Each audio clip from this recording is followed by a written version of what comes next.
Click करिए। इसके बाद आपको अपने कीबोर्ड से कंट्रोल बटन दबा के रखना है और यहाँ पर ये जो ऑब्जेक्ट है शेप का, इस पर आप क्लिक करेंगे तो यहाँ पर ये दोनों सिलेक्ट हो गए।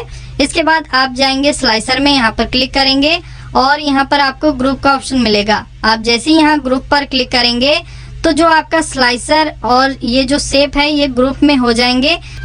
इसके बाद अगर आप इन दोनों ऑब्जेक्ट को कहीं मूव करके ले जाना चाहते हैं तो आपको अपनी शेप के एज पर आना है। तो यहाँ पर आपको 4 साइडेड एरो देखने को मिलेगा। इसके बाद आपको माउस का लेफ्ट बटन दबा के रखना है और कुछ इस तरीके से आप अपने इन दोनों ऑब्जेक्ट को मूव करके ले जा सकते हैं। इन दोनों ऑब्जेक्ट को अनग्रुप करने के लिए आप जाएंगे स्लाइसर में और इसके बाद आपको यहाँ पर ग्रुप का ऑप्शन मिल जाएगा। आप यहाँ पर क्लिक करेंगे और यहाँ से अनग्रुप पर क्लिक कर देंगे तो ये दोनों अनग्रुप हो जाएंगे। दोस्तों जैसे ही हम यहाँ पर अनग्रुप करते हैं तो यहाँ पर आप देखेंगे ये जो हमारी शेप है इसको रोटेट करने की भी ऑप्शन आपको मिल जाते हैं। तो आप यहाँ से अपनी जो शेप है उसे रोटेट कर सकते हैं जैसे भी रोटेट करना चाहें। बाकी आपको यहाँ पर अलाइनमेंट का ऑप्शन जो दिया गया है, जैसे ही आप इस पर क्लिक करेंगे यहाँ पर आपको बाकी सभी ऑप्शन मिल जाते हैं जैसे ही हम इन दोनों को अनग्रुप करते हैं। अगर ग्रुप में रहेंगे तो ये सभी ऑप्शन यहाँ पर डिसेबल रहेंगे, लेकिन जैसे ही हम अनग्रुप करेंगे अपनी शेप और अपने स्लाइसर को तो यहाँ पर ये सभी ऑप्शन इनेबल हो जाएंगे और हम इनका यूज कर सकते हैं। ओके, तो किस तरह से ये काम कर रहे हैं आप यहाँ पर देख सकते हैं। जैसे कि हम मिडल में करते हैं या फिर टॉप पर रखना चाहें तो अलाइन टॉप पर क्लिक करेंगे, ये टॉप में आ जाएगा। अगर हमें बॉटम में रखना है तो बॉटम पर क्लिक करेंगे, ये बॉटम में आ जाएगा हमारे स्लाइसर के। तो दोस्तों अभी आप देख सकते हैं मैं मूव कर रहा हूँ अपने स्लाइसर को तो ये दोनों ऑब्जेक्ट मूव हो रहे हैं। तो अगर आप चाहते हैं सिर्फ एक ही चीज मूव हो तो इसके लिए आपको अपनी सीट पर क्लिक करना है। इसके बाद आप अपने स्लाइसर और अपनी जो शेप है उन्हें अलग अलग मूव कर सकते हैं। दोस्तों उम्मीद है आप सभी को ये समझ में आ गया होगा कि किस तरह हम MS Excel में स्लाइसर का यूज कर सकते हैं और ये हमारी MIS एंड डैशबोर्ड के लिए कितना इम्पोर्टेंट फंक्शन है। अभी दोस्तों मैं आपको बताने वाला हूँ स्लाइसर एंड पिवट टेबल के कुछ टिप्स जो आपके लिए बहुत ही ज्यादा फायदेमंद होंगे। तो शुरुआत करते हैं हम। स्लाइसर सिलेक्ट का जो ऑप्शन है इसे इनेबल कर दिया। जैसे कि हमने यहाँ पार्टी नेम पर क्लिक किया, यहाँ से हमने मल्टी सिलेक्ट का जो ऑप्शन है इसे इनेबल किया। अब यहाँ पर हम किसी दूसरी पार्टी का सिलेक्शन करते हैं तो जितनी भी पार्टियां हम सिलेक्ट करते हैं उतनी सभी पार्टियों का डेटा यहाँ पर आ जाता है। अब अगर हम किसी पार्टी को डी सिलेक्ट करना चाहते हैं, जैसे कि मौर्या ट्रेडिंग का हमें डेटा यहाँ पर नहीं चाहिए, तो हम क्या करेंगे, मौर्या ट्रेडिंग पर दोबारा क्लिक करेंगे तो यहाँ से ये मौर्या ट्रेडिंग डी सिलेक्ट हो जाएगा और यहाँ पर इसका डेटा नहीं शो करेगा। अब मान लीजिए इस डेटा में से आप सिर्फ करण गैस सर्विस का डेटा फिल्टर करके लाना चाहते हैं। यहाँ पर जो जयस इंडस्ट्रीज का डेटा है इसे आपको यहाँ से रिमूव करना है। तो यहाँ पर जयस इंडस्ट्रीज पर आप दोबारा क्लिक करेंगे तो यहाँ से जो जयस इंडस्ट्रीज है ये डी सिलेक्ट हो जाएगा और यहाँ पर आपके सामने सिर्फ करण गैस सर्विस का डेटा दिखाई देगा। सिर्फ करण गैस सर्विस का डेटा फिल्टर होके आएगा। तो किसी पार्टी नेम पर क्लिक करने पर वो पार्टी नेम डी सिलेक्ट हो जाती है। जैसे कि यहाँ हमने करण गैस सर्विस पर क्लिक किया तो यहाँ पर सभी पार्टियां डी सिलेक्ट हो गई हैं और यहाँ पर सभी पार्टियों का डेटा आ चुका है। ठीक इसी तरह मान लीजिए आप यहाँ पर किसी मटेरियल का डेटा फिल्टर करके लाते हैं और यहाँ से आप मल्टी सिलेक्ट का जो ऑप्शन है इसे इनेबल करते हैं। इसके बाद आप यहाँ पर 2-3 आइटम का सिलेक्शन कर लेते हैं। जैसे कि यहाँ पर हमने 3 आइटम का सिलेक्शन किया है, बटरफ्लाई, इंडिगो और जूनियर। तो यहाँ पर इन तीनों आइटम का जो डेटा है वो आपको दिखाई देगा, यहाँ पर सूर्या का डेटा नहीं दिखाई देगा। अब मान लीजिए यहाँ पर इस डेटा में से हमें इंडिगो का डेटा हटाना है तो हम दोबारा से इंडिगो पर क्लिक करेंगे तो इंडिगो यहाँ से डी सिलेक्ट हो जाएगा और आप यहाँ पर इसका कलर देख सकते हैं। इसका जो कलर है वो ग्रे कलर हो चुका है। तो कुछ इस तरह से आप यहाँ पर दोबारा क्लिक करेंगे तो जो आइटम नेम होगा या पार्टी नेम होगा वो डी सिलेक्ट हो जाएगा। आते हैं स्लाइसर के टिप्स नंबर 2 पर। तो जैसा कि आप देख सकते हैं यहाँ पर हमने 2 पिवट टेबल इंसर्ट की है। इन दोनों पिवट टेबल के लिए हमें स्लाइसर इंसर्ट करना है।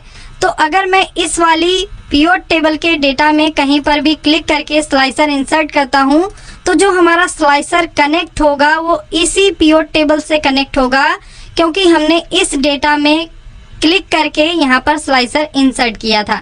बाकी अगर हम इस वाली पीओ टेबल में इस पूरे डेटा में कहीं पर भी क्लिक करके अपना स्लाइसर इंसर्ट करेंगे तो जो हमारा स्लाइसर कनेक्ट होगा वो सिर्फ इसी वाली पीओ टेबल से कनेक्ट होगा, इस वाली पीओ टेबल से कनेक्ट नहीं होगा। दूसरी पीओ टेबल या दूसरी रिपोर्ट से कनेक्ट करने के लिए हमें यहाँ पर रिपोर्ट कनेक्शन का यूज करना होगा। तो चलिए इसे मैं आपको प्रैक्टिकली दिखा देता हूँ। तो जैसे कि हमने यहाँ पहली वाली पीओ टेबल पर इस वाली पीओ टेबल के किसी भी सेल में क्लिक किया, इसके बाद हम जाएंगे इंसर्ट टैब में और यहाँ से हम स्लाइसर पर क्लिक करते हैं और यहाँ से हम ये पीओ डेट ले लेते हैं। ओके पर क्लिक करेंगे तो यहाँ पर ये पीओ डेट का स्लाइसर आ जाएगा। अब अगर मैं यहाँ पर मंथ नेम चेंज करूंगा तो आप देखेंगे इस वाली पीओ टेबल का जो डेटा है वो मंथ वाइज यहाँ पर चेंज हो रहा है। अब चेंज इसलिए हो रहा है क्योंकि यहाँ पर ये जो स्लाइसर है इस वाली पीओ टेबल से कनेक्टेड है। अगर हमें इसी स्लाइसर को इस वाली पीओ टेबल से भी कनेक्ट करना है तो हम अपने स्लाइसर पर माउस का राइट बटन प्रेस करेंगे, रिपोर्ट कनेक्शन में आएंगे और यहाँ पर जो हमारा पीओ टेबल है इस पर भी हम टिक लगा देंगे। ओके, इसके बाद ओके पर क्लिक करेंगे तो अभी आप देखेंगे जो हमारा स्लाइसर है ये दोनों पीओ टेबल से कनेक्ट हो चुका है। इसके बाद हम यहाँ से इस स्लाइसर को डिलीट करते हैं। इसके बाद दोस्तों यहाँ पर जो डेटा है ये हम पूरा डेटा यहाँ पर लेकर आते हैं। यहाँ से ओके पर क्लिक करेंगे, पूरा डेटा आ जाएगा। इसके बाद हम इस वाली पीओ टेबल में कहीं पर भी क्लिक करके यहाँ पर स्लाइसर इंसर्ट करते हैं। इसके बाद यहाँ पर हम किसी एक हेडिंग को चूज कर लेते हैं, जैसे कि हम यहाँ से पार्टी नेम की जो हेडिंग है इसे सिलेक्ट करेंगे, ओके पर क्लिक करेंगे। यहाँ पर जो हमारा स्लाइसर है वो आ जाएगा। इसके बाद हम यहाँ पर किसी पार्टी नेम को सिलेक्ट करते हैं तो यहाँ पर आप देखेंगे ये जो हमारा स्लाइसर है इस वाली पीओ टेबल से कनेक्टेड है, इस वाली पीओ टेबल से कनेक्टेड नहीं है क्योंकि यहाँ पर हमने इस वाली पीओ टेबल पर क्लिक करके ही अपना स्लाइसर इंसर्ट किया था, इसलिए ये जो स्लाइसर है इस वाली पीओ टेबल से कनेक्टेड है, इस वाली से नहीं है। अगर आप इस वाली पीओ टेबल से भी इस स्लाइसर को कनेक्ट करना चाहते हैं तो आपको यहाँ माउस का राइट बटन प्रेस करना है, रिपोर्ट कनेक्शन में जाना है और यहाँ पर जो पीओ टेबल है इस पर भी आपको यहाँ से टिक लगा देना है। पार्टी वाइज सेल क्वांटिटी की जो पीओ टेबल है इस पर आप टिक लगाएंगे, ओके पर क्लिक करेंगे तो यहाँ पर ये जो हमारा स्लाइसर है ये दोनों पीओ टेबल से कनेक्टेड हो जाएगा। ओके दोस्तों, आप स्लाइसर को चार्ट से भी कनेक्ट कर सकते हैं। जैसे कि यहाँ पर ये जो डेटा है इस डेटा के लिए हम यहाँ पर एक चार्ट इंसर्ट कर लेते हैं। तो चार्ट इंसर्ट करने के लिए हम इस डेटा में कहीं पर भी क्लिक करेंगे, इंसर्ट टैब में जाएंगे और यहाँ से हम कोई एक चार्ट चूज कर लेंगे। जैसे कि ये कॉलम चार्ट है, हम इसी का यूज कर लेते हैं। यहाँ पर ये चार्ट इंसर्ट हो गया है। यहाँ पर जो पीओ टेबल की फील्ड्स हैं इन्हें मैं यहाँ से रिमूव करता हूँ और यहाँ पर ये जो चार्ट टाइटल है इसे हम यहाँ से रिमूव करते हैं और यहाँ से भी हम इस टोटल को रिमूव कर देते हैं। इसके बाद दोस्तों मैं इस स्लाइसर को थोड़ा सा साइड में लेकर आता हूँ और इस चार्ट को हम थोड़ा सा साइड में लेकर जाते हैं और इस स्लाइसर को मैं इस वाली पीओ टेबल के ऊपर रख देता हूँ। इसके बाद हम यहाँ पर पार्टी नेम सिलेक्ट करते हैं तो यहाँ पर आप देखेंगे जो ये हमारा डेटा है ये भी चेंज हो रहा है और जो हमारा चार्ट है ये भी चेंज हो रहा है। जैसे कि मैं जयस इंडस्ट्रीज पर क्लिक करूंगा तो यहाँ पर ये जयस इंडस्ट्रीज का मंथ वाइज डेटा आ जाएगा। यहाँ से हम दूसरी पार्टी सिलेक्ट करेंगे तो दूसरी पार्टी का डेटा यहाँ पर आ जाएगा। तो आप चाहें तो अपने स्लाइसर को अपने चार्ट से भी कनेक्ट कर सकते हैं, लेकिन जो आपका चार्ट इंसर्ट होना चाहिए वो किसी ना किसी डेटा से कनेक्ट होना चाहिए। जैसे कि ये जो चार्ट है ये हमारा इस वाली पीओ टेबल से कनेक्ट है और ये जो पीओ टेबल है ये इस स्लाइसर से कनेक्ट है। तो अगर मैं यहाँ पर स्लाइसर में किसी तरह का चेंज करता हूँ तो इस डेटा में चेंजेस होते हैं और ये जो चार्ट है वो इस डेटा से कनेक्ट है तो यहाँ पर ये चार्ट भी चेंज होगा। होप आपको क्लियर हो गया होगा कि किस तरह हम अपने चार्ट के लिए स्लाइसर भी इंसर्ट कर सकते हैं।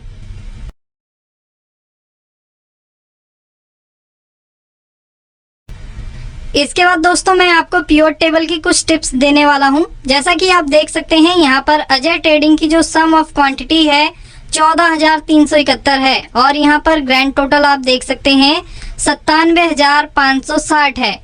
अगर हम अपने मेन डेटा में जाएं और यहाँ पर अगर मैं अजय ट्रेडिंग की जो क्वांटिटी है इसे चेंज कर दूं, जैसे कि हम यहाँ पर कर देते हैं 1 लाख। इसके बाद हम अपने रिपोर्ट वाली शीट में आएंगे और यहाँ पर आप देखेंगे अजय ट्रेडिंग की जो क्वांटिटी है इसमें किसी भी तरह का चेंजेस नहीं आया है। ना ही यहाँ पर किसी भी तरह का चेंजेस ग्रैंड टोटल में आया है। अब यहाँ पर जो हमारी पिवट टेबल होती है, अगर हम पिवट टेबल की मदद से किसी भी तरह की रिपोर्ट बनाते हैं तो जो हमारा पिवट टेबल का डेटा होता है वो ऑटोमेटिक रिफ्रेश नहीं होता, उसे हमें मैनुअली रिफ्रेश करना पड़ता है। तो मैनुअली रिफ्रेश करने के लिए आप अपनी रिपोर्ट में आएंगे, माउस का राइट बटन प्रेस करेंगे, इसके बाद आपको यहाँ पर रिफ्रेश का ऑप्शन मिल जाता है। आप जैसे ही यहाँ पर क्लिक करेंगे तो यहाँ पर आपने अपने मेन डेटा में जो भी चेंजेस किए होंगे वो यहाँ पर अपडेट हो जाएंगे। तो दोस्तों ये तो हो गया पहला तरीका पिवट टेबल को रिफ्रेश करने का। इसके बाद हम दूसरा तरीका देख लेते हैं। तो दूसरा तरीका देखने से पहले हम यहाँ पर ये अजय ट्रेडिंग की जो क्वांटिटी है इसे वापस हम 1000 कर देते हैं और यहाँ पर राजेश उद्योग की जो क्वांटिटी है इसमें मैं 50,000 कर देता हूँ। ओके, इसके बाद हम आएंगे रिपोर्ट वाली शीट में। यहाँ पर आप देखेंगे तो अजय ट्रेडिंग की जो पहले हमने क्वांटिटी अपडेट की थी वही क्वांटिटी यहाँ पर शो हो रही है और राजेश उद्योग की क्वांटिटी में किसी भी तरह का चेंजेस नहीं आया है। तो पहला मेथड तो मैंने आपको बता दिया पिवट टेबल को रिफ्रेश करने का। आप माउस का राइट बटन प्रेस करिए और यहाँ रिफ्रेश पर क्लिक कर देंगे तो जो आपकी पिवट टेबल होगी वो रिफ्रेश हो जाएगी। अब दूसरा तरीका क्या है इसे भी आप देख लीजिए। तो पिवट टेबल को रिफ्रेश करने के लिए आपको जाना होगा डेटा टैब में, यहाँ पर आप क्लिक करेंगे। इसके बाद आपको यहाँ पर रिफ्रेश ऑल का ऑप्शन मिल जाता है, आपको सिंपली यहाँ पर क्लिक कर देना है। तो अभी आप देखेंगे जैसे ही हमने रिफ्रेश ऑल पर क्लिक किया यहाँ पर जो हमारा डेटा है ये अपडेट हो चुका है। तो ये तो हो गया दूसरा तरीका पिवट टेबल को रिफ्रेश करने का।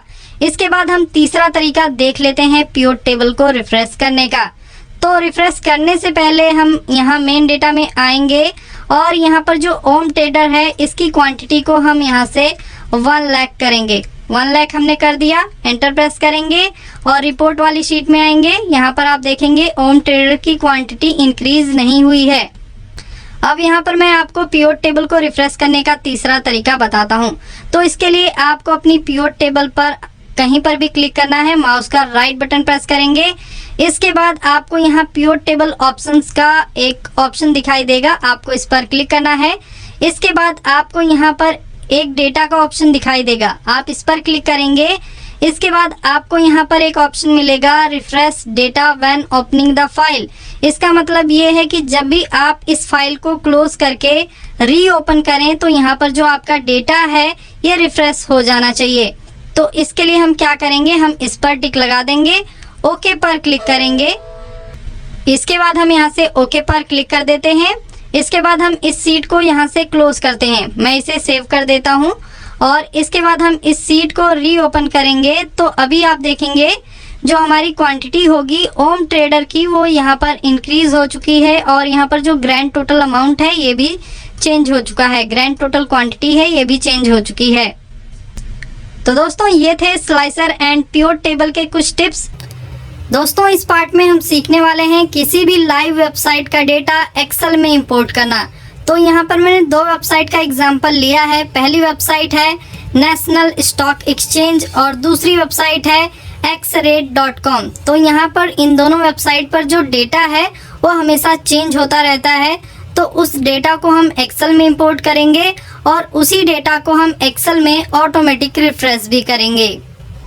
तो दोस्तों यहाँ पर हमने 2 वेबसाइट ओपन की हैं। पहली वेबसाइट है नेशनल स्टॉक एक्सचेंज की। तो यहाँ पर आपको जो डेटा दिखाई दे रहा है ये शेयर मार्केट का डेटा है।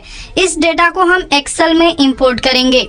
इसके बाद यहाँ पर हमने दूसरी वेबसाइट ओपन की है xrate.com की। इस वेबसाइट की मदद से आप किसी भी करेंसी का एक्सचेंज रेट पता लगा सकते हैं। यहाँ पर आपको जो टेबल दिखाई दे रही है हम इन सभी टेबल को एक्सेल में इंपोर्ट करके लाएंगे। तो दोस्तों यहाँ पर जो आपको टेबल में डेटा दिखाई दे रहा है इस डेटा को हम एक्सेल में इंपोर्ट करने वाले हैं। तो सबसे पहला काम आपको यहाँ पर ये करना है कि आपके जो पेज का URL है इसे आपको कॉपी करना है।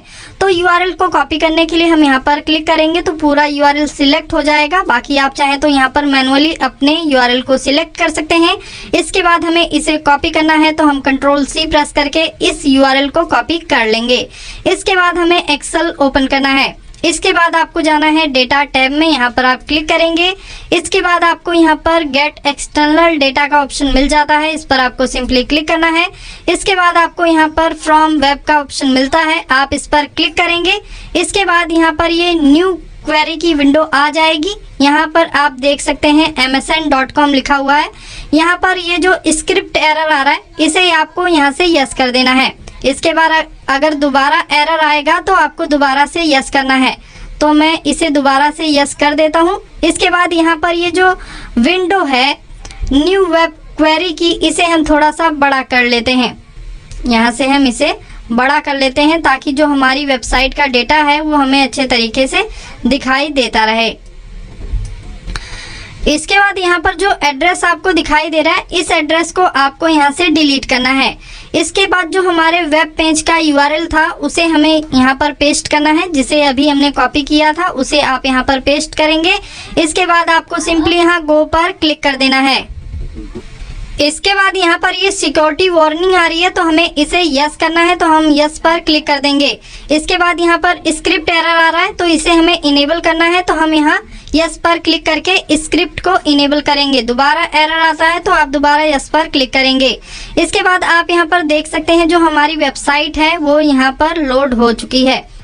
दोस्तों यहाँ पर जो स्क्रॉल बार दिया गया है ये काम नहीं कर रहा, तो इस पेज पर स्क्रॉल करने के लिए आपको अपने माउस का यूज करना होगा। तो जैसे ही हम यहाँ स्क्रॉल करके नीचे आते हैं तो आपको यहाँ पर दो टेबल दिखाई देगी। पहली टेबल ये हो गई हमारी, इसके बाद यहाँ पर ये हमारी दूसरी टेबल हो गई। आप इस टेबल में देख सकते हैं इतना डेटा है, और इन दोनों टेबल में आपको जो डेटा दिखाई दे रहा है, इन दोनों टेबल के डेटा को हम एक्सेल में इंपोर्ट करना चाहते हैं। तो इसके लिए अभी आप क्या करेंगे, आप इन दोनों टेबल के सामने देख सकते हैं आपको यहाँ पर एक एरो का निशान दिखाई दे रहा है। इस टेबल में भी और इस टेबल में भी आपको यहाँ पर एरो का निशान दिखाई दे रहा है। तो जैसे ही आप इस एरो पर क्लिक करते हैं तो यहाँ पर आपकी जो पूरी टेबल है ये सिलेक्ट हो जाती है। इसके बाद यहाँ पर ये हमारी पहली टेबल सिलेक्ट हो गई।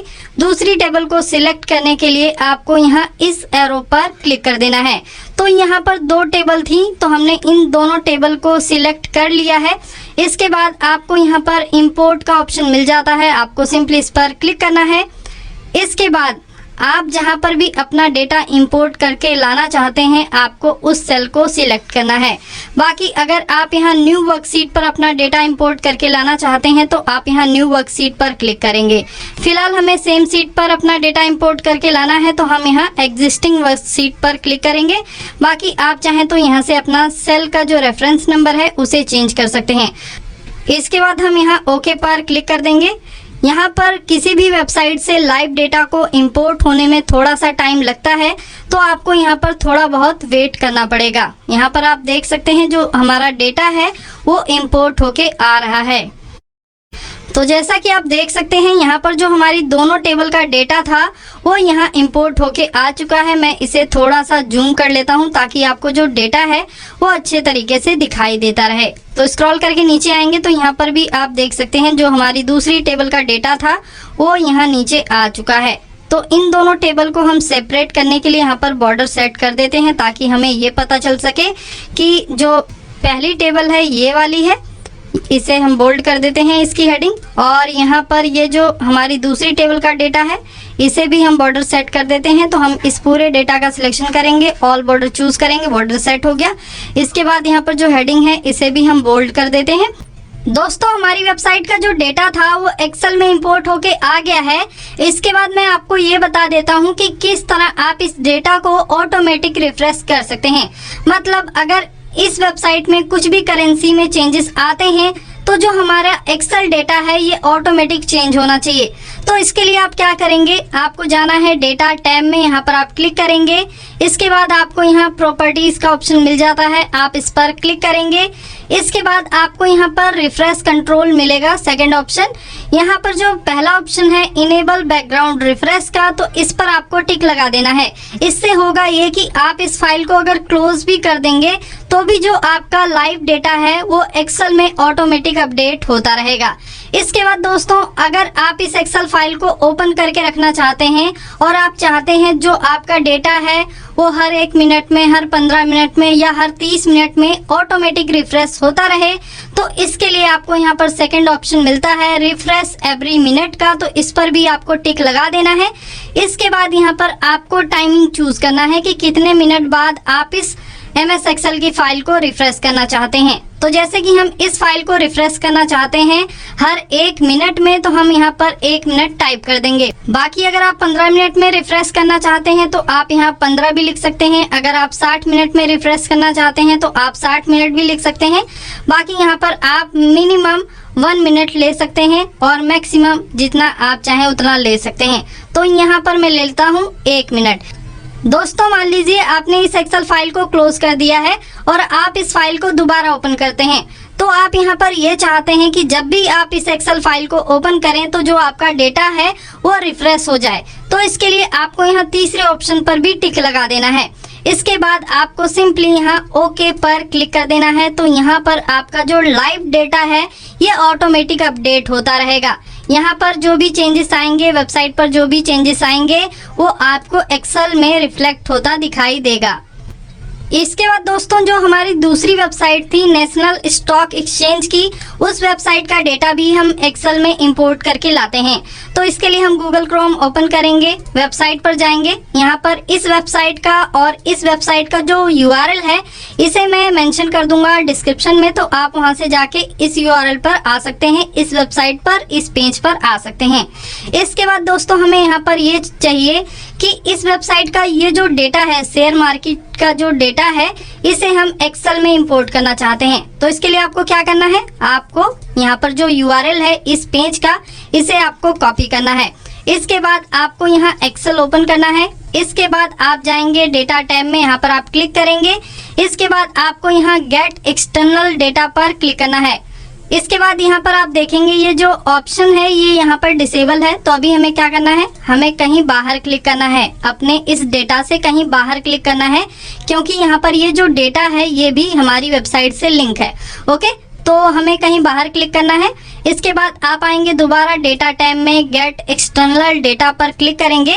इसके बाद आप यहाँ पर देख सकते हैं यहाँ पर फ्रॉम वेब का ऑप्शन अभी इनेबल हो चुका है, लेकिन इससे पहले डिसेबल था क्योंकि हमने इस डेटा में कहीं पर क्लिक किया था। तो अभी हमें क्या करना है, फ्रॉम वेब पर क्लिक कर देना है।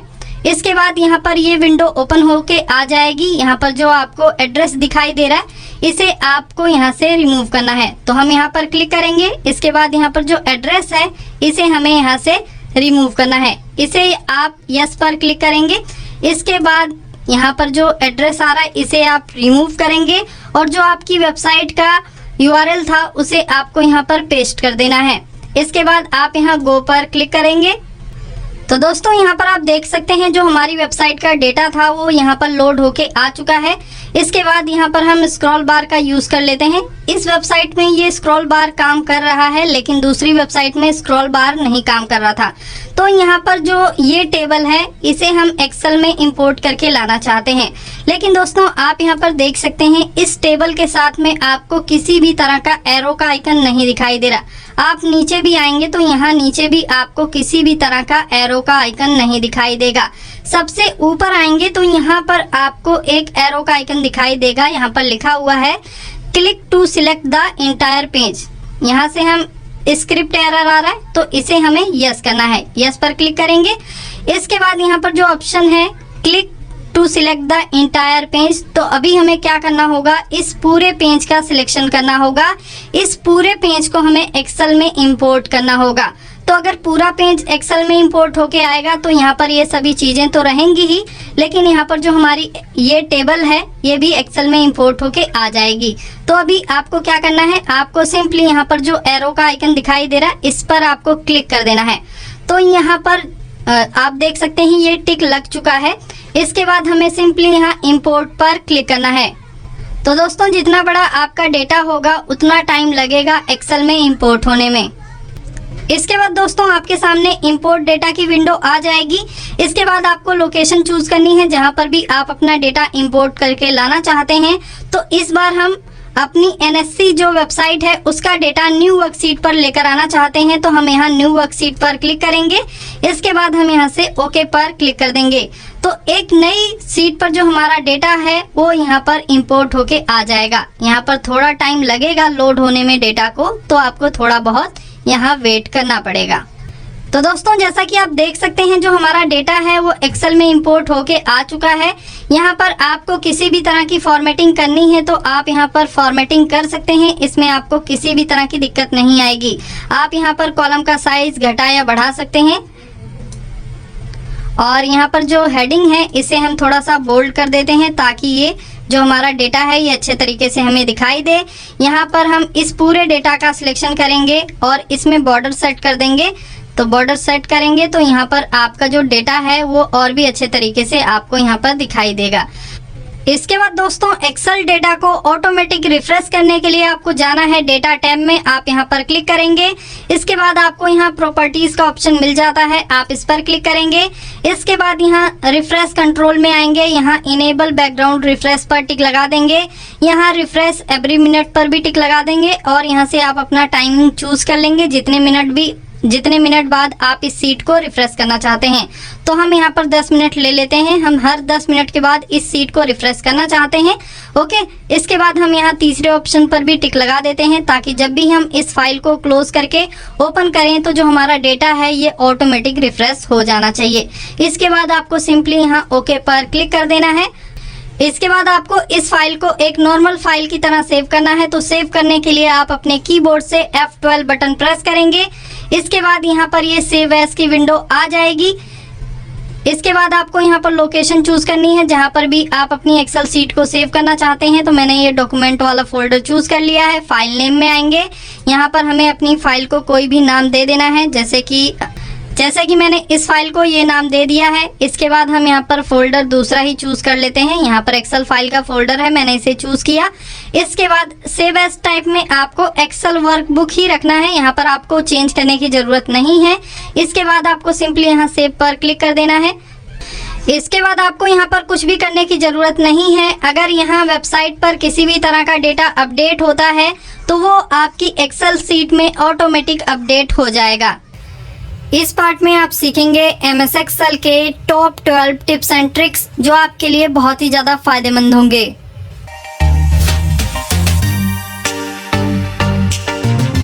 दोस्तों यहाँ पर हमने कुछ लाइनें लिखी हैं और इन सभी लाइनों को हम इस पर्टिकुलर एरिया में सेंटर में रखना चाहते हैं बिना सेल को मर्ज किए। तो इसके लिए आपको ज़्यादा कुछ करने की ज़रूरत नहीं है। आपको अपनी लाइनों का सिलेक्शन करना है और इसके बाद आपको उस एरिया का भी सिलेक्शन कर लेना है, उन सभी सेल का सिलेक्शन कर लेना है जिनके बीच में आप अपनी लाइनों को लेकर आना चाहते हैं। इसके बाद आपको आना है होम टैब में। इसके बाद आप आएंगे अलाइनमेंट सेटिंग में। यहाँ पर जो आपको आइकन दिखाई दे रहा है इस आइकन पर आपको क्लिक करना है। इसके बाद आपको यहाँ अलाइनमेंट में आना है। अलाइनमेंट में आपको पहला ऑप्शन मिलेगा हॉरिजॉन्टल का। तो यहाँ पर जो ड्रॉप डाउन आइकन दिया गया है आपको इस पर क्लिक करना है।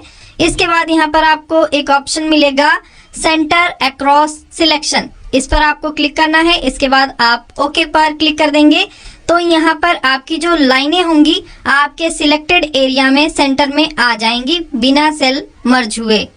अभी आप किसी भी सेल पर क्लिक करेंगे और फॉर्मूला बार में देखेंगे तो आपको वो टेक्स्ट नहीं दिखाई देगा, लेकिन अगर आप इस सेल में क्लिक करेंगे तो यहाँ पर आपको फॉर्मूला बार में सभी लाइनें दिखाई देंगी, क्योंकि इन्हीं सेल में हमने अपनी लाइनों को लिखा था, इन सभी सेल में हमने अपनी लाइनों को नहीं लिखा था।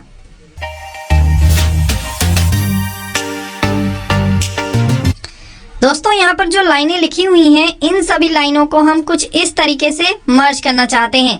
तो सबसे पहला आपके पास ऑप्शन ये है कि आप इस लाइन का सिलेक्शन करें और बाकी के सभी सेल का सिलेक्शन करें जितने सेल को आप मर्ज करना चाहते हैं। इसके बाद आप आए होम टैब में और यहाँ मर्ज एंड सेंटर पर क्लिक करें।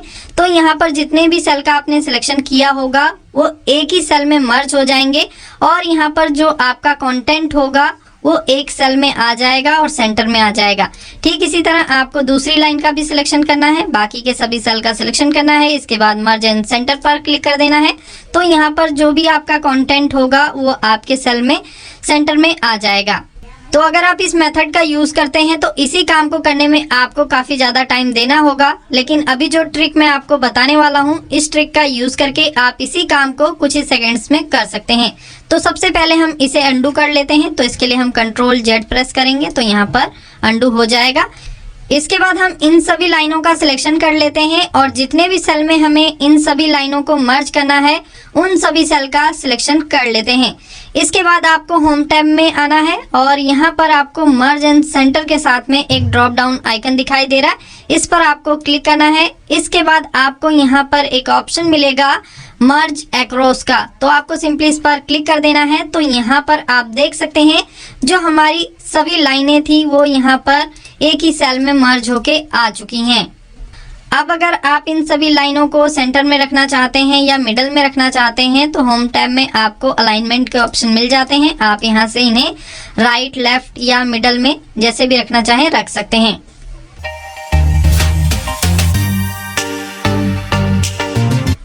दोस्तों यहाँ पर हमने एक छोटा सा डेटा लिया है। इस डेटा के नीचे हम यहाँ एक टोटल की रो ऐड करना चाहते हैं, वो भी बिना कोई फॉर्मूला यूज किए। और यहाँ पर हम ये भी चाहते हैं कि जब भी हम अपने डेटा को फिल्टर करें तो यहाँ पर जो हमारी टोटल वाली रो है, यहाँ पर जो वैल्यू हो वो भी चेंज होती रहे हमारे डेटा के अकॉर्डिंग। तो इसके लिए आपको ज़्यादा कुछ करने की ज़रूरत नहीं है। आपको सबसे पहले अपने डेटा में आना है। इसके बाद आपको अपने कीबोर्ड से Ctrl और T बटन एक साथ प्रेस करना है। तो यहाँ पर क्रिएट टेबल की विंडो आ जाएगी। यहाँ पर आपको एक ऑप्शन मिलेगा माई टेबल हैज हेडर्स, तो इस पर आपको टिक लगा देना है। यहाँ पर आपको रेंज देखने को मिल जाएगी। तो यहाँ पर जो हमारा पूरा टेबल है ये सिलेक्ट हो चुका है। इसके बाद हम यहाँ ओके पर क्लिक कर देंगे तो यहाँ पर जो हमारा सिलेक्टेड डेटा होगा वो एक टेबल फॉर्मेट में कन्वर्ट हो जाएगा। इसके बाद आपको यहाँ टेबल डिजाइन का एक टैब दिखाई देगा। अगर आप MS एक्सेल का पुराना वर्जन यूज कर रहे हैं तो टेबल डिजाइन की जगह आपको ऑप्शन का टैब दिखाई दे सकता है। इसके बाद इस साइड आपको टेबल स्टाइल मिल जाते हैं। तो जिस भी टेबल स्टाइल का आप यहाँ पर यूज करना चाहते हैं आपको सिंपली उस टेबल स्टाइल पर क्लिक करना है। इसके बाद दोस्तों टेबल डिजाइन में ही आपको यहाँ पर एक ऑप्शन मिलेगा टोटल रो का, तो आपको सिंपली इस पर क्लिक कर देना है और आप यहाँ नीचे देखेंगे आपके डेटा में एक टोटल की रो इंसर्ट हो चुकी है और यहाँ पर जो अमाउंट है इसका यहाँ पर ये टोटल हो चुका है। दोस्तों यहाँ पर सम का फॉर्मूला नहीं लगता, यहाँ पर सब टोटल का फॉर्मूला लगता है जो कि इन सभी वैल्यूज को सम कर रहा है। तो यहाँ पर ये जो हमारी वैल्यूज हैं इनका ये टोटल निकल के यहाँ पर आ चुका है। इसके बाद यहाँ पर जो क्वांटिटी है अगर आप इनका भी टोटल करना चाहते हैं तो आपको सिंपली इस सेल पर क्लिक करना है। इसके बाद आपको यहाँ पर ये ड्रॉप डाउन आइकन दिखाई देगा, आपको यहाँ पर क्लिक करना है। इसके बाद आपको यहाँ पर और भी फॉर्मूले मिल जाएंगे जैसे कि average, count, count numbers, max, मिन, सम और भी यहाँ पर जितने भी फंक्शन दिए गए हैं इन सभी फंक्शन का आप यूज कर सकते हैं। तो फिलहाल हमें यहाँ पर क्वांटिटी का सम करना है तो हम यहाँ सम पर क्लिक करेंगे और यहाँ पर जितनी भी क्वांटिटी होंगी ये सभी क्वांटिटी का यहाँ पर सम निकल के आ जाएगा। मैं आपको एक बार इसे मैनुअली भी वेरीफाई करवा देता हूँ। तो अभी हम इन सभी वैल्यू का सिलेक्शन कर लेते हैं नीचे तक जहां तक हमारी वैल्यूज दी गई हैं। तो यहाँ पर मैंने टोटल को सम नहीं किया है। इसके बाद आप इस साइड देखेंगे तो 28,045 क्वांटिटी आ रही है, वही क्वांटिटी यहाँ पर आ रही है। अगर आप रेट का एवरेज निकालना चाहते हैं तो आप इस सेल में क्लिक करेंगे और यहाँ से आप एवरेज ले सकते हैं। तो फिलहाल इसकी जरूरत हमें नहीं है तो हम इसे छोड़ देते हैं। इसके बाद दोस्तों यहाँ पर एक चीज और है, अगर आप इस टोटल को कट करके ऊपर पेस्ट करना चाहते हैं तो ऐसा भी आप कर सकते हैं। आपको सिंपली अपनी इस रो का सिलेक्शन कर लेना है। इसके बाद आप अपने कीबोर्ड से Ctrl+X प्रेस करेंगे इसे कट करने के लिए। इसके बाद आप स्क्रॉल करके ऊपर आइए और जहां पर भी आप इसे पेस्ट करना चाहते हैं आपको उस सेल में क्लिक करना है। इसके बाद आप अपने कीबोर्ड से Ctrl और V बटन एक साथ प्रेस करेंगे। तो दोस्तों यहाँ पर जो हमारी टोटल वाली रो थी ये हमारे डेटा के सबसे ऊपर आ चुकी है। इसके बाद हम यहाँ पर अपने डेटा को फिल्टर करते हैं। जैसे कि मैं यहाँ पर किसी पार्टी का डेटा फिल्टर कर लेता हूँ, जैसे कि हम भोला एंड कंपनी का करते हैं। ओके पर क्लिक करेंगे तो यहाँ पर भोला एंड कंपनी का डेटा फिल्टर होके आ जाएगा और यहाँ आप देखेंगे सबसे ऊपर यहाँ पर ये भोला एंड कंपनी की क्वांटिटी शो कर रहा है। अगर आप इन सभी क्वांटिटी का टोटल करेंगे तो इतना ही टोटल आपको रिजल्ट में मिलेगा। इसके बाद अगर आप इन सभी अमाउंट को सिलेक्ट करें और नीचे देखें तो सेम अमाउंट आपको यहाँ पर दिखाई दे रहा है।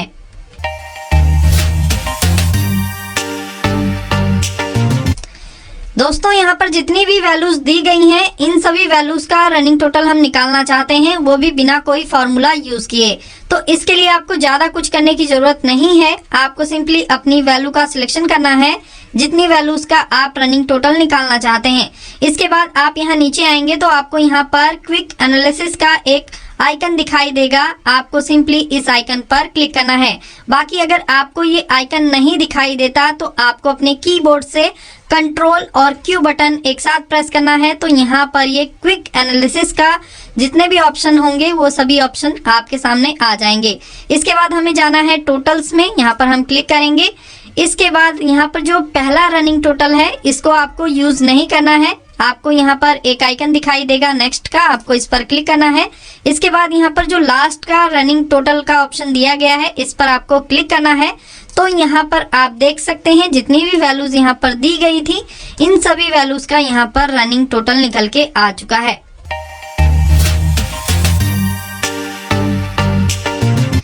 इसके बाद दोस्तों मैं आपको बता देता हूं कि किस तरह आप एक्सेल में कुछ इस तरह की सीरीज बना सकते हैं। अब बहुत से लोग ये कहेंगे कि सीरीज बनाना तो बेहद आसान है, आप यहाँ पर 1000 लिखिए, इसके बाद आप यहाँ पर 2000 लिखिए, एंटर प्रेस करिए। इसके बाद आप यहाँ पर 2000 लिखिए, माइनस का साइन लगाइए, 3000 लिखिए, एंटर प्रेस करिए, दोनों सेल का सिलेक्शन करिए और नीचे ड्रैग कर दीजिए और आपकी जो सीरीज है वो बन जाएगी। तो देख सकते हैं किस तरह की ये सीरीज बनी है अगर हम इन्हें ड्रैग करते हैं। तो यहाँ पर आपका ये तरीका काम नहीं आएगा, आपको यहाँ पर कोई दूसरा तरीका अपनाना पड़ेगा इस तरह की सीरीज बनाने के लिए। तो यहाँ पर हम इस तरह की सीरीज बनाने के लिए फ्लैश फिल और एंड साइन का यूज करने वाले हैं। तो सबसे पहले यहाँ पर जो हमने वैल्यू लिखी है इन्हें हम यहाँ से डिलीट करते हैं। इसके बाद मैं यहाँ पर 1000 और यहाँ पर लिखता हूँ 2000। इसके बाद हम यहाँ पर लिखेंगे 2000 और इस सेल में हम लिखेंगे 3000। इसके बाद हम इन चारों सेल का सिलेक्शन करेंगे। इसके बाद हम इन्हें नीचे की तरफ ड्रैग कर देंगे, या जितना भी आपको सीरीज बनाना है आप उतना नीचे ड्रैग कर सकते हैं। तो यहाँ पर आप देख सकते हैं इस साइड हमारा 1 2 3 4 5 6 7 8 9000 तक आ गया और इधर हमारा 2000 से स्टार्ट हो रहा है। तो एक्सेल में इस तरह की सीरीज बनाने के लिए हम सबसे पहले यूज करने वाले हैं फ्लैश फिल फंक्शन का। फ्लैश फिल फंक्शन आपको MS एक्सेल के 2013 और उससे ऊपर के वर्जन में मिलता है। अगर आप 2013 से पुराना वर्जन यूज कर रहे हैं तो आपको फ्लैश फिल फंक्शन नहीं मिलेगा, लेकिन अगर आप MS एक्सेल का 2007 या 2010 का वर्जन यूज कर रहे हैं तो आप इस तरह की सीरीज बनाने के लिए एंड साइन का यूज कर सकते हैं, जिसे कि अभी मैं थोड़ी देर में आपको बताने वाला हूं। तो सबसे पहले हम यहाँ पर देख लेते हैं फ्लैश फिल किस तरह यहाँ पर ये सीरीज बनाएगा।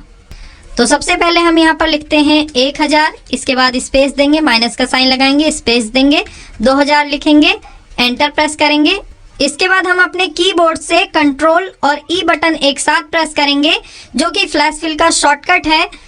तो इस डेटा में फ्लैश फिल काम नहीं कर रहा है, यहाँ पर कुछ इस तरह का एरर आ चुका है। हो सकता है इस तरह की प्रॉब्लम आपको भी फेस करनी हो फ्लैश फिल यूज करते समय। तो यहाँ पर अभी हमें ओके पर क्लिक करना है। इसके बाद यहाँ पर आप देख सकते हैं एक ब्लैंक कॉलम है, इस ब्लैंक कॉलम को हमें यहाँ से रिमूव करना है। इसके बाद हम जहाँ पर फ्लैश फिल की कमांड लगा रहे थे उस सेल में हमें आना है। इसके बाद हम अपने कीबोर्ड से कंट्रोल और ई बटन दोबारा प्रेस करेंगे तो यहाँ पर आप देखेंगे जो हमारी सीरीज है वो बन चुकी है। तो कुछ इस तरह से आप फ्लैश फिल का यूज करके कुछ ही सेकेंड्स में अपनी सीरीज बना सकते हैं। यहाँ पर ये सीरीज मैंने सिंपल सी ली है, आप किसी भी तरह की सीरीज यहाँ पर बना सकते हैं फ्लैश फिल का यूज करके। इसके बाद मैं आपको बता देता हूँ कि किस तरह आप एंड साइन का यूज करके यहाँ पर सीरीज बना सकते हैं। तो सबसे पहले हम यहाँ पर ये फ्लैश फिल का जो कॉलम है इसे रिमूव करते हैं। इसके बाद हम यहाँ पर आएंगे, इस सेल में इज इक्वल टू का साइन लगाएंगे, इस सेल पर क्लिक करेंगे। इसके बाद हमें यहाँ पर एंड साइन लगाना है। इसके बाद हम यहाँ पर डबल कोट्स लगाएंगे, स्पेस देंगे, माइनस का साइन लगाएंगे, स्पेस देंगे, दोबारा डबल कोट लगाएंगे। इसके बाद हमें यहाँ पर एंड साइन लगाना है और इस सेल पर क्लिक कर देना है। तो यहाँ पर जो हमने फॉर्मूला यूज किया है इसे मैं आपको थोड़ा सा समझा देता हूँ। तो यहाँ पर जो हमारी 1000 वैल्यू लिखी हुई है ये C3 सेल में है और यहाँ पर जो हमारी वैल्यू है 2000 ये हमारे सेल D3 में है। तो अगर हम यहाँ किन्हीं दो सेल के बीच में कुछ जोड़ना चाहते हैं तो उसे हमें डबल कोट्स में लिखना होता है। और यहाँ पर जो एंड साइन है वो यहाँ पर इन्हें जोड़ने का काम कर रहा है C3 और D3 सेल से। तो अभी यहाँ पर जो हमारा काम है ये कंप्लीट हो चुका है, हमें सिंपली एंटर प्रेस करना है। तो यहाँ पर जो हमारा फॉर्मूला है ये काम कर रहा है। इसके बाद हम इस फॉर्मूला को नीचे की तरफ ड्रैग कर देंगे। तो यहाँ पर आप देख सकते हैं जो हमारी सीरीज है वो बन के आ चुकी है।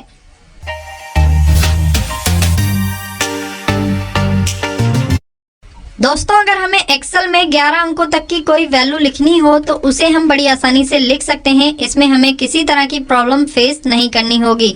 लेकिन अगर आपको 11 अंकों से ज़्यादा कोई बड़ी वैल्यू लिखनी हो तो यहाँ पर आपको एक्सेल कुछ इस तरह का नंबर शो करेगा। इसे हम साइंटिफिक नंबर बोलते हैं, जो कि हर किसी को समझ में नहीं आने वाली। इसके बाद मैं आपको बता देता हूं कि किस तरह आप एक्सेल में बड़ी से बड़ी संख्या को बड़ी आसानी से लिख सकते हैं। इसमें आपको किसी भी तरह की दिक्कत नहीं आएगी।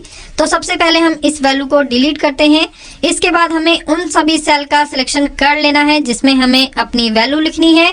इसके बाद आपको आना है होम टैब में, यहाँ पर आप क्लिक करेंगे। इसके बाद आपको यहाँ जनरल लिखा हुआ मिल जाएगा। यहाँ पर आपको जो ड्रॉप डाउन आइकन दिखाई दे रहा है आपको सिंपली इस पर क्लिक करना है। इसके बाद आपको स्क्रॉल करके नीचे आना है। यहाँ पर आप थोड़ा सा और स्क्रॉल करके नीचे आइए और यहाँ से आपको टेक्स्ट का ऑप्शन चूज कर लेना है। इसके बाद आप यहाँ पर कितनी भी बड़ी संख्या लिख सकते हैं। यहाँ पर आपको किसी भी तरह का एरर नहीं दिखाई देगा। दोस्तों यहाँ पर हमने जितने भी सेल का सिलेक्शन किया था ये सभी सेल टेक्स्ट फॉर्मेटेड में कन्वर्ट हो चुके हैं, जिसकी वजह से हम यहाँ पर अपनी बड़ी से बड़ी वैल्यू को लिख सकते हैं। लेकिन यहाँ पर जो वैल्यूज हैं इन सभी में आप किसी भी तरह की कैलकुलेशन नहीं कर सकते हैं।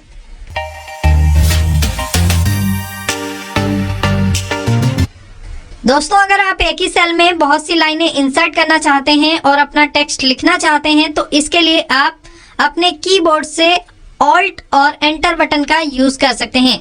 जैसे कि मैं यहाँ पर लिखता हूँ चंदन कुमार। अब इसके नीचे मुझे माई लाइफ सपोर्ट लिखना है। तो इसके लिए हम क्या करेंगे, हम अपने कीबोर्ड से ऑल्ट और एंटर बटन एक साथ प्रेस करेंगे तो यहाँ पर एक नई लाइन इंसर्ट हो जाएगी, नई लाइन स्टार्ट हो जाएगी। इसके बाद मैं यहाँ पर अपना जो कुछ भी लिखना चाहूँ वो लिख सकता हूँ। अगर इसके नीचे हमें एक और लाइन स्टार्ट करनी है तो हम यहाँ पर अपने कीबोर्ड से ऑल्ट और एंटर बटन एक साथ प्रेस करेंगे तो यहाँ पर एक नई लाइन और इंसर्ट हो जाएगी। इसके बाद हम यहाँ पर जो कुछ भी लिखना चाहें वो लिख सकते हैं। दोस्तों यहाँ पर जो हमारा बी कॉलम है इसकी विड्थ कम है, जिसकी वजह से हमारे जो टेक्स्ट हैं वो एक दूसरे के नीचे आ रहे हैं। अगर हम यहाँ पर बी कॉलम की जो विड्थ है उसे थोड़ा सा बढ़ाएंगे तो यहाँ पर आप देखेंगे जो हमारे टेक्स्ट हैं वो सही हो चुके हैं। यहाँ पर रो की हाइट ज़्यादा है तो आप यहाँ पर डबल क्लिक करके इसे ऑटो फिट कर सकते हैं। दोस्तों अगर हमें इस डेटा में से किसी पार्टी का डेटा फिल्टर करके लाना है तो इसके लिए हम नॉर्मली क्या करते हैं, हम अपने डेटा में फिल्टर लगाते हैं। फिल्टर लगाने के लिए हम अपने कीबोर्ड से कंट्रोल शिफ्ट और एल बटन एक साथ प्रेस करते हैं तो यहाँ पर जो हमारे डेटा में है फिल्टर लग जाता है। इसके बाद हम यहाँ ड्रॉप डाउन आइकन पर क्लिक करते हैं। इसके बाद सिलेक्ट ऑल पर क्लिक करते हैं ताकि जितनी भी पार्टियां हैं ये डी सिलेक्ट हो जाए। इसके बाद जिस भी पार्टी का डेटा हमें फिल्टर करके लाना होता है हम उस पार्टी पर क्लिक करते हैं, ओके पर क्लिक करते हैं तो यहाँ पर उस पार्टी का डेटा फिल्टर होके आ जाता है। तो दोस्तों ये जो तरीका है इसमें हमारा बहुत ज़्यादा टाइम वेस्ट होता है। तो अभी जो मैं आपको ट्रिक बताने वाला हूँ इस ट्रिक की मदद से आप विद इन अ सेकेंड में किसी भी पार्टी का डेटा इजीली फिल्टर कर सकते हैं। तो यहाँ से हम फिल्टर हटा देते हैं। तो फिल्टर हटाने के लिए हम अपने कीबोर्ड से कंट्रोल शिफ्ट और एल बटन एक साथ प्रेस करेंगे, फिल्टर रिमूव हो जाएगा। इसके बाद मान लीजिए आपको अजय ट्रेडिंग का डेटा फिल्टर करके लाना है तो आप अजय ट्रेडिंग पर माउस का राइट बटन प्रेस करेंगे। इसके बाद आपको यहाँ पर फिल्टर का ऑप्शन मिल जाता है। आपको यहाँ पर अपना माउस का पॉइंटर लेकर आना है। इसके बाद आपको यहाँ पर filter by selected cell value पर क्लिक करना है। तो जैसे ही आप यहाँ पर क्लिक करेंगे आप देखेंगे अजय ट्रेडिंग का जो डेटा है वो फिल्टर होके आ चुका है और यहाँ हमारे डेटा में फिल्टर भी लग चुका है। इसके बाद आप चाहें तो यहाँ से किसी दूसरी पार्टी का भी डेटा फिल्टर करके ला सकते हैं। आपको ये ट्रिक कैसी लगी कमेंट करके जरूर बताएं। मजा आया और मैं ये जो मजा है हिंदुस्तान के हर व्यक्ति को देना चाहता हूँ। दोस्तों यहाँ पर हमने जनवरी 2017 से लेकर मई 2021 तक का सेल डेटा लिया है। फर्स्ट कॉलम में हमारे मंथ लिखे हुए हैं और फर्स्ट रो में हमारे डे लिखे हुए हैं और इस सीट को हम प्रिंट करना चाहते हैं। तो प्रिंट करने के लिए हम क्या करेंगे, कीबोर्ड से कंट्रोल और पी बटन एक साथ प्रेस करेंगे तो यहाँ पर ये प्रिंट प्रीव्यू ओपन हो जाएगा।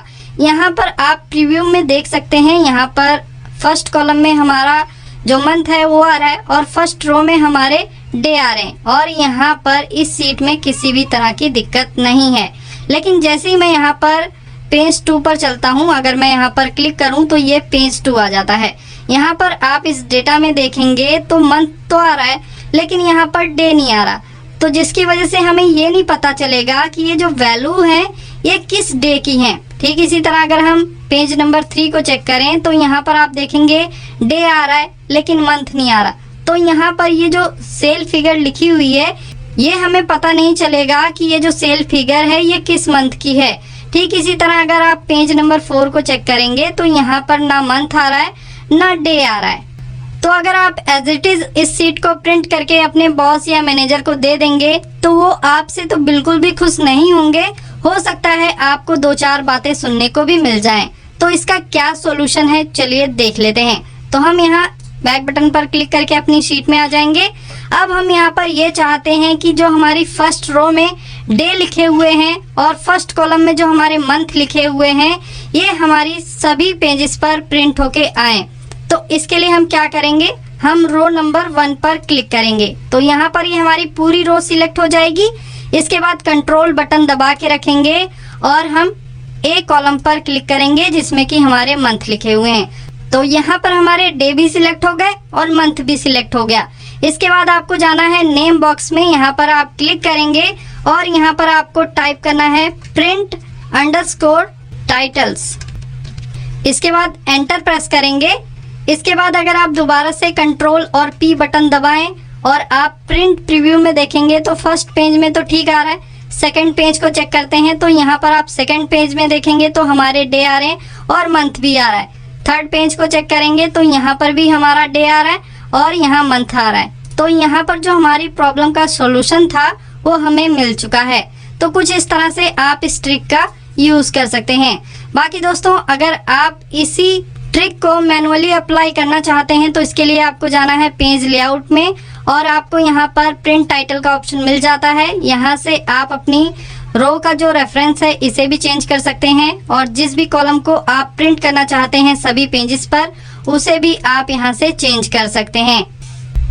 दोस्तों जैसा कि आप देख सकते हैं यहाँ पर हमने कुछ वैल्यू लिखी हुई हैं और इन सभी वैल्यू को हम परसेंटेज में कन्वर्ट करना चाहते हैं। तो इसके लिए हम नॉर्मली क्या करते हैं, हम अपनी सभी वैल्यू का सिलेक्शन करते हैं, परसेंटेज पर क्लिक करते हैं तो जो हमारी वैल्यू होती हैं वो कुछ इस तरह से परसेंटेज में आ जाती हैं। इसके बाद इन सभी वैल्यू को हम 100 से डिवाइड करते हैं और इसके बाद हम क्या करते हैं, फॉर्मूला कॉपी एंड पेस्ट करते हैं। इसके बाद दोबारा से हम परसेंटेज पर क्लिक करते हैं तो यहाँ पर तब जाके हमें एक्चुअल परसेंटेज वैल्यू मिलती है। तो दोस्तों ये जो तरीका है ये थोड़ा सा लेंदी है। अभी जो मैं आपको ट्रिक बताने वाला हूँ इस ट्रिक की मदद से आप किसी भी वैल्यू को परसेंटेज फॉर्मेट में इजीली कन्वर्ट कर सकते हैं। तो सबसे पहले हम यहाँ पर कंट्रोल जेड प्रेस करके इसे अंडू कर लेते हैं। तो अभी हमें क्या करना है, हम किसी भी सेल में आएंगे और यहाँ पर हम 1% लिख देंगे। इसके बाद हमें 1% को यहाँ से कॉपी करना है तो हम अपने कीबोर्ड से कंट्रोल और सी बटन एक साथ प्रेस करेंगे तो ये 1% कॉपी हो जाएगा। इसके बाद हम इन सभी वैल्यू का सिलेक्शन करेंगे और अपने कीबोर्ड से कंट्रोल ऑल्ट और वी बटन एक साथ प्रेस करेंगे तो यहाँ पर पेस्ट स्पेशल की विंडो आ जाएगी।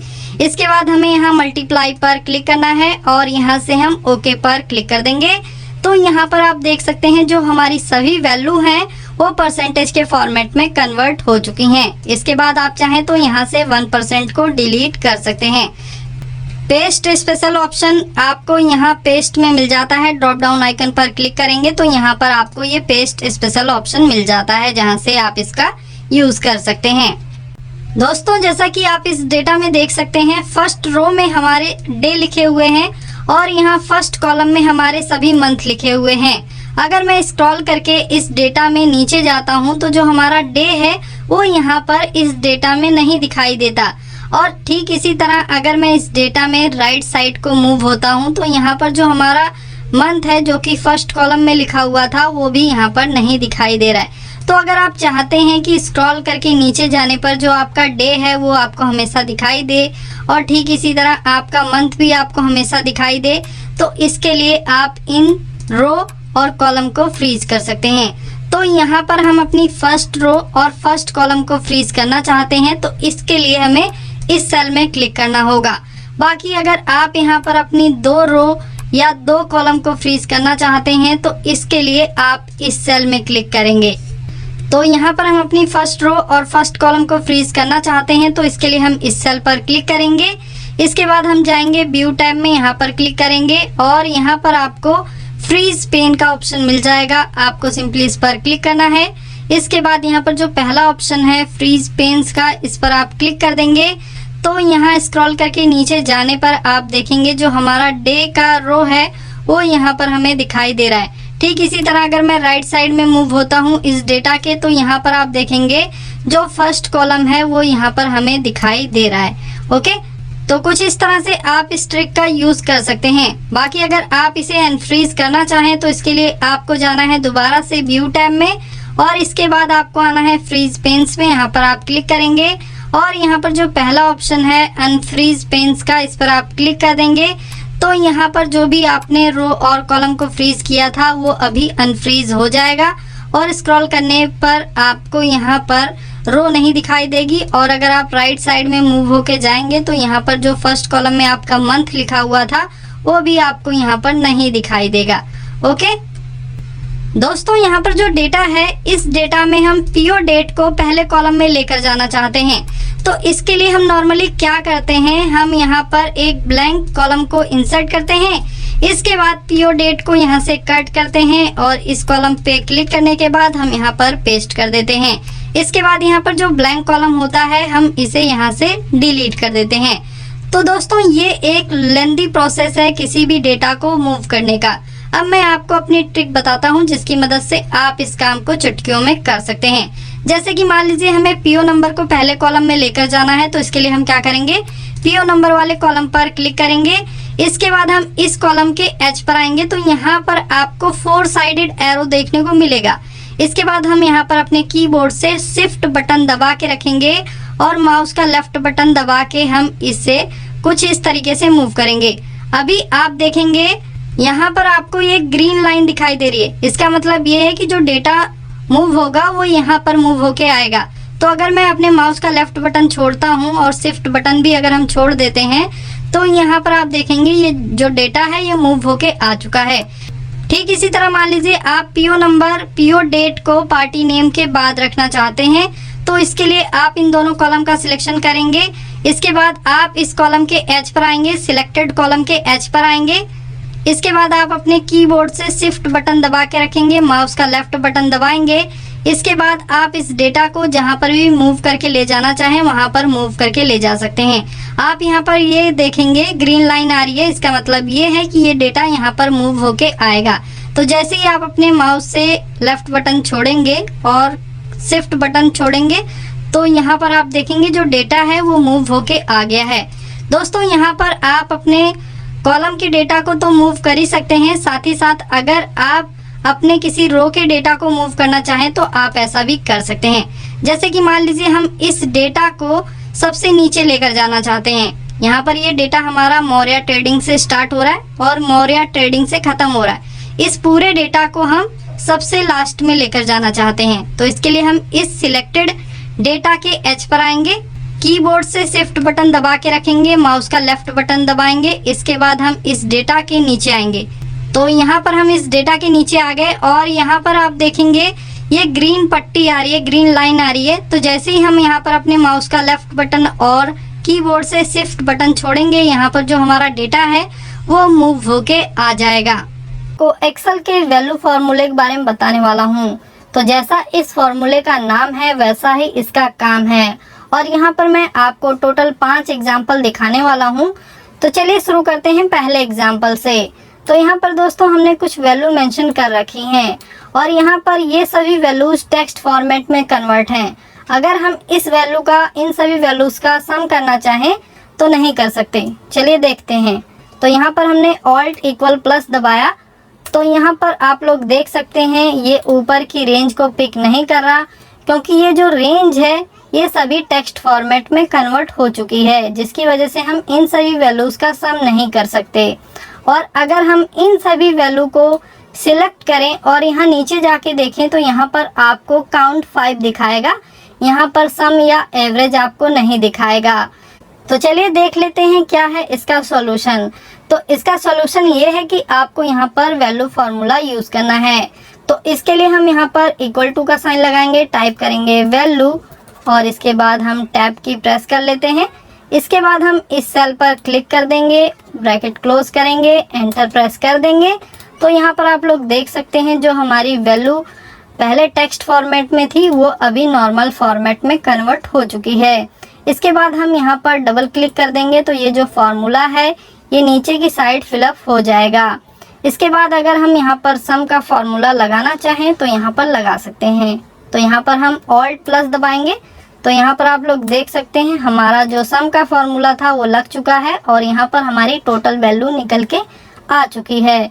तो कुछ इस तरह दोस्तों आप किसी वैल्यू को जो टेक्स्ट फॉर्मेट में कन्वर्ट हो चुकी है उसे नॉर्मल फॉर्मेट में कन्वर्ट कर सकते हैं और जो भी आपको फार्मूला या फंक्शन यूज़ करना है आप कर सकते हैं। दोस्तों जैसा कि आप लोग देख सकते हैं यहाँ पर हमने कुछ वैल्यू मेंशन कर रखी हैं और ये सभी वैल्यू परसेंटेज के फॉर्मेट में कन्वर्ट हैं। कई बार ऐसा होता है कि हम इंटरनेट से या किसी अन्य जगह से कोई फाइल कॉपी करते हैं और अपने ड्राइव में पेस्ट करते हैं, तो जो हमारी वैल्यूज़ होती हैं वो कई बार परसेंटेज के फॉर्मेट में कन्वर्ट हो जाती हैं। तो यहाँ पर हमें ये ज़रूरत होती है कि हम उसे नॉर्मल वैल्यू में कन्वर्ट करें। तो इसके लिए भी आप यहाँ पर वैल्यू का फार्मूला यूज़ कर सकते हैं। तो चलिए देख लेते हैं किस तरह ये फार्मूला यहाँ पर काम करेगा। तो इसके लिए हमने यहाँ पर इक्वल टू लगाया, वैल्यू टाइप की, टैब की प्रेस कर लेते हैं, इस सेल पर क्लिक करेंगे, ब्रैकेट क्लोज, एंटर। तो यहाँ पर आप लोग देख सकते हैं जो इसकी नॉर्मल वैल्यू थी वो यहाँ पर आ चुकी है। इसके बाद यहाँ पर आपको जो भी फार्मूला या फंक्शन यूज़ करना है आप कर सकते हैं। इसके बाद दोस्तों कई बार ऐसा होता है कि जो हमारी वैल्यूज़ होती हैं वो डेट के फॉर्मेट में कन्वर्ट हो जाती हैं। जैसे कि कई बार आप अपने किसी कलीग से पेन ड्राइव में एक्सेल की सीट लेते हैं और अपने सिस्टम में लगाते हैं तो भी ये जो वैल्यूज़ होती हैं वो डेट के फॉर्मेट में कन्वर्ट हो जाती हैं, या किसी एक्सेल सीट को आप इंटरनेट से डाउनलोड करते हैं तब भी वो नॉर्मल वैल्यूज़ जो होती हैं वो डेट के फॉर्मेट में कन्वर्ट हो जाती हैं।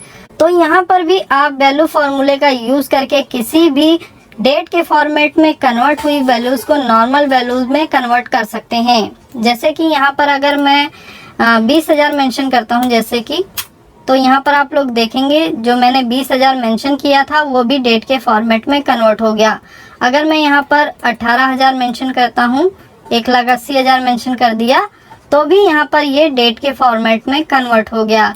लेकिन यहाँ पर हम ये चाहते हैं कि ये यहाँ पर नॉर्मल वैल्यू दिखाई दे, तो इसके लिए आप यहाँ पर वैल्यू फार्मूले का यूज़ कर सकते हैं। जैसे कि यहाँ पर हम इक्वल टू लगाते हैं, वैल्यू टाइप करते हैं, टैब की प्रेस करते हैं और इस सेल पर क्लिक कर देंगे, ब्रैकेट क्लोज, एंटर प्रेस कर देंगे। तो यहाँ पर जो हमारी नॉर्मल वैल्यू होगी वो आ जाएगी। इसके बाद आप यहाँ पर डबल क्लिक करके इस फार्मूले को बाकी के सेल में पेस्ट कर सकते हैं। इसके बाद यहाँ पर हम कुछ भी चेंजेस करके देखते हैं। जैसे कि यहाँ पर मैं 45,000 करके देखता हूँ। तो यहाँ पर आप लोग देखेंगे यहाँ पर तो ये डेट के फॉर्मेट में दिखाई दे रहा है, लेकिन यहाँ पर जब आपने वैल्यू का फार्मूला यूज़ किया तो यहाँ पर आपको एक्चुअल वैल्यू दिखाई देगी। इसी तरह यहाँ पर मान लीजिए हम 46,000 करते हैं, एंटर प्रेस करते हैं, तो यहाँ पर आप लोग देखेंगे ये तो डेट के फॉर्मेट में दिखाई दे रही है आपको वैल्यू, लेकिन यहाँ पर आपको एक्चुअल वैल्यू दिखाई देगी। इसके बाद दोस्तों कई बार ऐसा होता है कि जब हम अपनी टैली से एक्सेल सीट एक्सपोर्ट करते हैं तो जो एक्सेल सीट में वैल्यूज़ होती हैं उसमें कुछ इस तरह का कोमा लगा होता है। तो यहाँ पर अगर आप ये कोमा हटाना चाहते हैं तो इसके लिए भी आप वैल्यू का फॉर्मूला यूज़ कर सकते हैं। तो यहाँ पर हम लगाएंगे इक्वल टू का साइन, वैल्यू टाइप करेंगे, टैब की प्रेस करते हैं, इस सेल पर क्लिक कर देंगे, ब्रैकेट क्लोज, एंटर प्रेस कर देंगे और यहाँ पर आने के बाद हम डबल क्लिक कर देंगे तो ये फार्मूला बाकी के सेल में पेस्ट हो जाएगा। तो कुछ इस तरह आप यहाँ से जो कोमा लगा हुआ था ये सभी रिमूव कर सकते हैं। इसके बाद दोस्तों कई बार ऐसा होता है कि जो हमारी एक्सेल सीट में वैल्यूज होती हैं डेसिमल के बाद बहुत सारे जीरो ऑटोमेटिक यहाँ पर मेंशन हो जाते हैं। तो यहाँ पर आप वैल्यू फार्मूले का उपयोग करके इन सभी डेसिमल के बाद जो जीरो हैं इन सभी को हटा सकते हैं। तो यहाँ पर हम वैल्यू फार्मूले का यूज करके देख लेते हैं कि किस तरह ये वैल्यू का फार्मूला इस केस में काम करता है। तो यहाँ पर हम लगाएंगे इक्वल टू का साइन, वैल्यू टाइप करेंगे, टैब की प्रेस करते हैं, इस सेल पर क्लिक कर देंगे, ब्रैकेट क्लोज, एंटर प्रेस कर देंगे।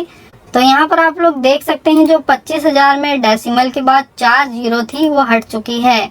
इसके बाद हम यहाँ पर डबल क्लिक करेंगे तो ये जो फार्मूला है ये बाकी के सेल में पेस्ट हो जाएगा। और यहाँ पर आप लोग देख सकते हैं ये 95,500 के बाद डेसिमल था और 5 जीरो थी, तो यहाँ पर ये जीरो हट चुकी है। बाकी आप इस सेल में भी देख सकते हैं कि